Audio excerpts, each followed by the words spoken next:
everyone, Dr. Glassmoyer here. Welcome back and welcome to the many new people who joined our community this week on Facebook. So happy to have you.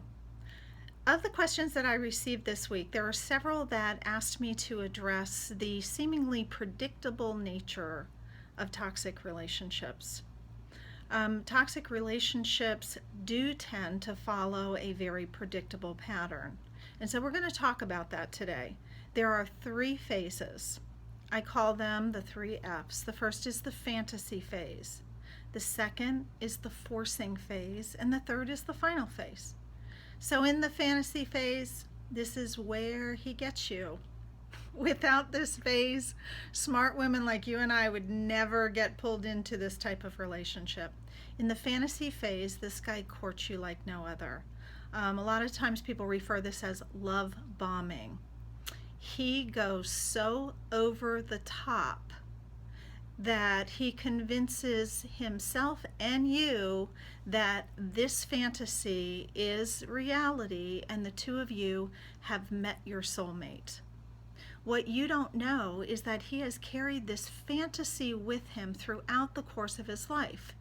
If you look back at his history, he's likely had a series of relatively short relationships, 1 to 3 years, maybe a longer relationship here and there, but he has carried this fantasy into the world, and he is constantly looking for his leading lady to put into that role of the idealized woman. And so for now, he's chosen you. And it may be pretty pleasant in this phase of the relationship. It is a fantasy. He's going so far over the top that it's not sustainable. And when it changes and shifts to that next phase of the relationship, it usually happens pretty quickly. So this is the guy that is not just getting you a rose or a dozen roses, or he's getting you dozens and dozens. And what you don't see from your perspective is that when he goes into the florist shop or Costco or wherever he bought that 12 dozen roses that he showed up with, he got so much attention that he likely told you about, of other women saying, "Oh my gosh, are you the perfect man? Does she know how lucky she is?" When he plans the gourmet meal, really nice. But does he ask you what your favorite thing is? Or does he make you his favorite? When he takes you to the fancy restaurant, is it a restaurant that you love, or is it his favorite restaurant? And this one I just love. Part of the fantasy requires that you orchestrate. And so this guy will often orchestrate fake anniversaries. It's not your anniversary at all, but you're going to walk into the restaurant and he will have talked to the hostess and the manager and the waitress and gone on about how it's a special anniversary and he needs the rose petals on the table and the free dessert and all of this because you are celebrating your anniversary. And so he's asking you to go along with a lie. For most women, it's so shocking and you're so taken aback and there's so many pleasant aspects to it that it's just confusing. You go, okay, I'll go along. What's the harm, right? Second phase of the relationship is the forcing phase. And this happens because the fantasy can't last forever. And he starts to realize that as wonderful as you are actually a living, breathing, live human being. You're not his fantasy that he created. You are a fully functioning woman, and you have your own thoughts, feelings, needs, wants, priorities, etc., etc. And in his fantasy world, guess what? It's not a lot of room for that. So the more you show up as you, the more he's going to try to force you back into the role of his idealized woman. So remember, he's got a script, but you don't get a copy of that script. You're supposed to know exactly what he needs or wants at any given time, and you're supposed to meet that need. So his over-the-top courting starts to pull back and pull back and pull back, and certainly he may do very nice things for you from time to time, but he's pulling back and he's expecting you to now assume the lead, and for the rest of your days with him, you are to lavish affection, attention, sexuality, you name it. You are to lavish on him in the same way that he lavished on you for that short period of time. This phase, the forcing phase, can sometimes be so obvious a change where his temperament goes from this even-keeled, nice-tempered guy to somebody who's suddenly moody and sullen and grumpy and snappy. And you're just like, whoa, what's going on here? It can also be so coercive that it's almost even more painful because it's so confusing. He's making these passive-aggressive comments. He's suddenly talking about old girlfriends and the fatal mistake that this one made or that one made. And you'll notice that they all still want him, and they realize, much to their dismay, that they lost the man of their dreams. And how could they have made that mistake? Well, let me tell you, he's putting you on alert so that you don't make those mistakes. You keep showing up for him, and no matter what you need or want, your first priority is to maintain the fantasy, to put aside your real self in order to fit the mold of his idealized self. So over time, as you show up as the lovely woman that you are, he will up the ante.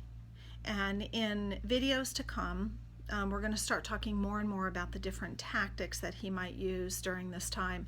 I wrote an article about something, something called the glamour gaslighter. Gaslighting is where someone intentionally distorts reality to confuse you. There was a movie about this in the late 1940s, I believe, about a man who was doing these things to make his wife think she was going crazy. So whatever he does to intentionally distort reality, whether it seems pleasant or not, is confusing, and it twists things around and you begin to question yourself. So what I call the glamour gaslighter is the guy who, when issues come up in the relationship, so desperately wants to maintain this fantasy phase that he diverts. Suddenly he is planning this lavish meal, or he's lighting candles, and you're trying to talk to him, and he just wants to, swoop you back into the fantasy. Nice for the moment, but no real intimacy happens. There's no honesty in the relationship. There's also gaslighting where you might see something where he's not being honest. Things are happening and you're starting to put together, and you might call him out on it.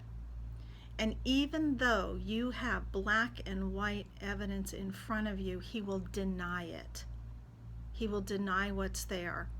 And he will do it with such force that most women just kind of step back, and you're shaking your head trying to get your bearings again, because this guy is a master at these tactics. So there are so many of them. I'm going to start breaking them down into videos, and we'll be talking about 2 or 3 in the weekend videos to come.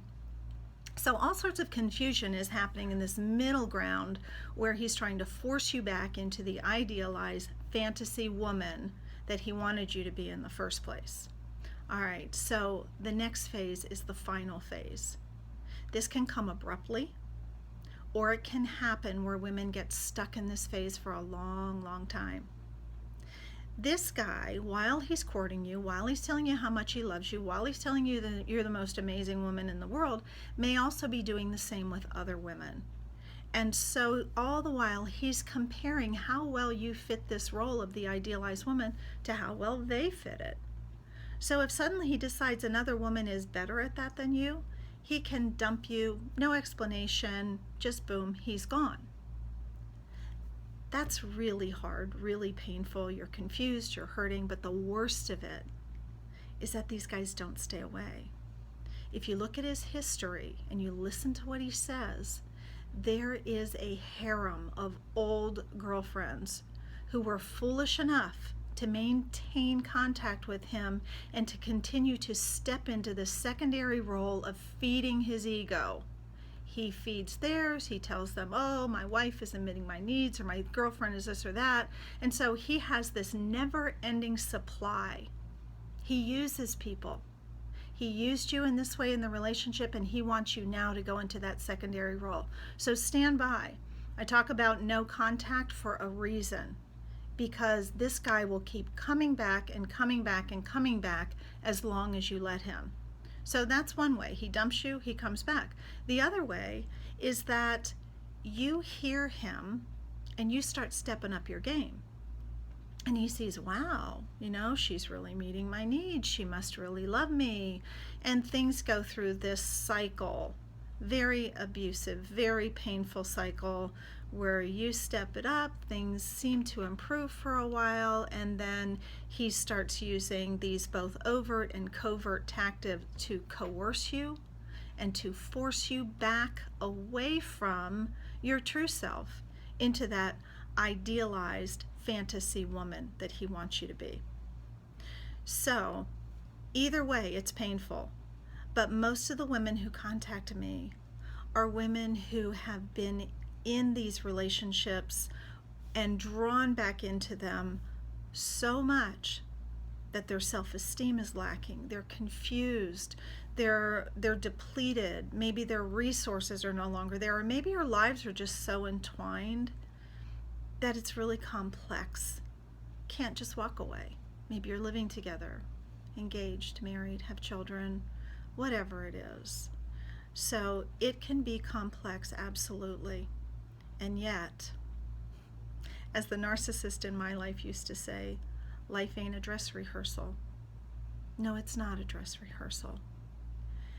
Don't waste your life on somebody who's going to continue to pull you back through this very, very painful, abusive stuff with the promise that this time it's going to be different. This guy doesn't change, and the dynamic will not get better. In most cases, it will not even stay the same. It will get worse and worse and worse over time, and it will literally suck the life force out of you, because this is what he does. There's a reason that this personality type is often referred to as an emotional vampire.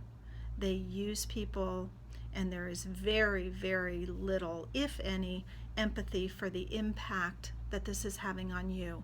Even if there was someone, if this was a guy that you were married to, that you had children with, whatever. He does not empathize with how this is impacting you. He will not take care of you. He will not make this better for you. So educate yourself. Get support. When you see what he's doing, then you will know how to react differently, not to feed this. Once your eyes are open, so to speak, you can no longer not see. And so it becomes more and more and more obvious to you in your heart and in your soul that you deserve better. So I'm here to help you to find better. I'm here to help you to get that plan. So wherever you are in this, my primary passion in life is to help women identify, break free, and recover from these relationships. So remember, I have been where you are. I understand what you're going through, and I'm here to help. Enjoy the rest of your weekend. Let me know if you have questions. Remember that the comments on Facebook are public. So if you want to put it out there to help other women, I just want to make sure that you know it's public. You can send me a message through Facebook, that's private, or you can request to join the secret Facebook group where all of the conversations are private and your membership remains private. So in any way I can help you, reach out, let me know, and I will look forward to seeing you next week. Enjoy the rest of the weekend. Bye-bye.